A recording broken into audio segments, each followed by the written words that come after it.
Welcome to Session 23. This is a mixed advanced math review.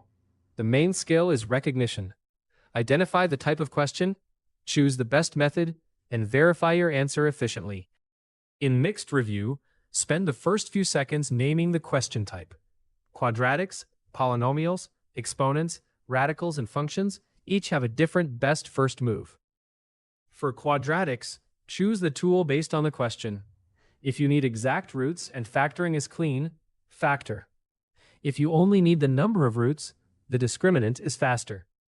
Polynomial questions often cue the factor theorem or end behavior.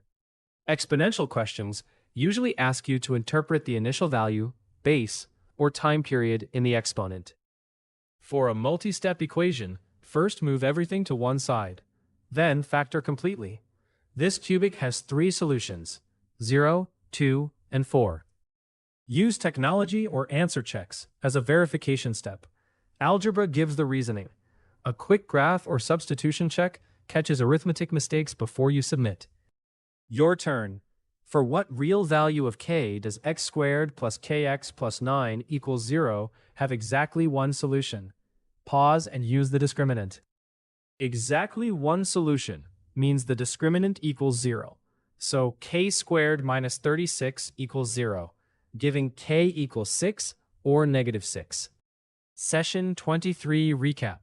Identify the topic before calculating. Use the discriminant for root counts. Use the factor theorem when t of r equals 0 appears. Rewrite exponential bases and verify after algebra.